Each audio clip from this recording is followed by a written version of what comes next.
अस्सलाम वालेकुम नाजरीन, मैं हूं आपकी होस्ट तस्बीहा मज़र के 92 के साथ। आज मैं मौजूद हूं जूनागढ़ स्टेट में और मैं आपको मिलवाने जा रही हूं नवाब ऑफ़ जूनागढ़ जनाब जहांगीर ख़ान जी साहब से, जो कि बड़े काइंड हार्टेड और बड़े हम्बल पर्सन हैं। इनका स्टार लियो है, तो आज इनके साथ हम गुफ्तगू करते हैं और इनके बारे में जानते हैं। कि रियासत जूनागढ़ जो है वो कब वजूद में आई, और मैंने सुना है कि बहुत बड़ी जो है वो रियासत है। जी हाँ, बिल्कुल। असल में रियासत जूनागढ़ जो थी वो तकरीबन 4000 स्क्वायर मील पर मुश्तमिल थी और उसके ऊपर हमारा तकरीबन 100 माइल्स ऑफ कोस्ट लाइन लगता था। सो एंड जूनागढ़ को एक स्टेटस था प्रीमियर चीफ ऑफ काठियावाड़, क्योंकि जब ईस्ट इंडिया कंपनी आया तो फिर बहुत सी जो प्रिंसिपैलिटीज़ थी वहाँ उनको उन लोगों ने ईस्ट इंडिया कंपनी ने एम्पावर करा। सो जूनागढ़ वॉज ऑफ कोर्स, उसमें बड़ी रियासतें भी थी, जैसे भावनगर था, जामनगर था, मोरबी था. So Junagadh was, of course, like the premier chief of Kathiawar. We enjoyed that status. And 15 gun salute.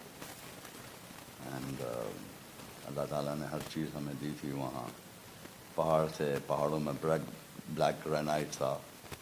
Or then we have the extensive forest of Gir, which comprised on about 800 miles.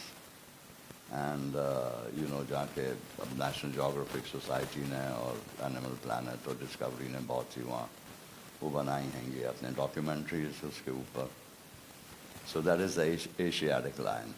यानी दुनिया में सिर्फ अगर जो ये बबर शेर मिलता है तो अफ्रीका में मिलता है या फिर the Asiatic lion in Junagadh. So that's why we have the lion हमारे कोड ऑफ आर्म्स के अंदर एज अ नेशनल सिंबल. नवाब साहब, ये बताइएगा कि जूनागढ़ में कौन कौन सी कम्युनिटीज़ शामिल थीं और उनके लिए क्या फैसिलिटीज़ थीं?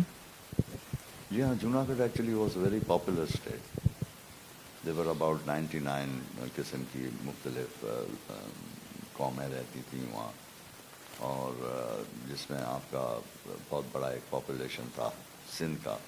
ये तमाम जमातें जो हैं यहाँ सिंध की जो हैं, जैसे जुने जो इंगोरे समय सुमरे, ये सब हमारे वहाँ भी थी. तो इसके बाद देवर ये थे हमारे जैसे पटनीस थे और पठान जमात और बलोच जमात और मेमन एंड शेख जमात और Mir and Arabs and Habshi and बहुत जमातें हैं इस तरह. Very very popular state.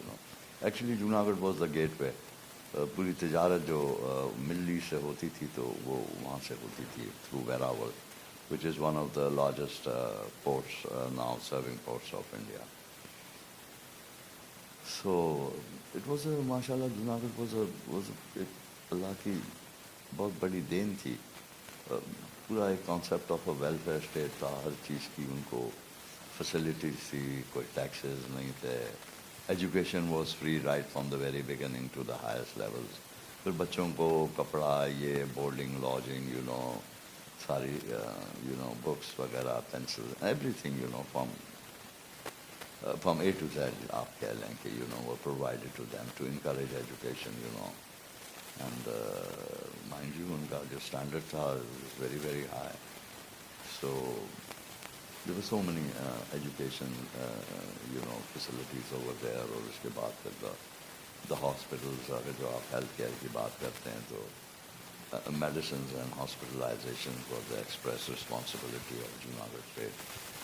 और ना सिर्फ ये बल्कि रियासत में लंगर चला करते थे, तो कोई शख्स भूखा नहीं सो सकता था. और इसके बाद जो मज़ार थे, मज़ार शरीफ थे, उनके ऊपर वहाँ अलग लंगर चलता था. तो बड़ी खुशहाल रियासत थी जूनागढ़ की. एंड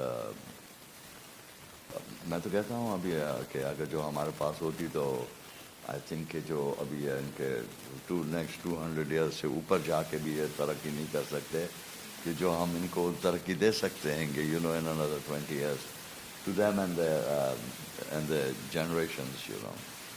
ये जब एक्चुअली देखें एक्सेशन का जब वक्त आया 15 सितंबर को हुआ था 1947, तो the Hindu community and the Muslim community, there was a state council جس میں representation تھا دونوں کا, the Hindu community as well as the Muslim community.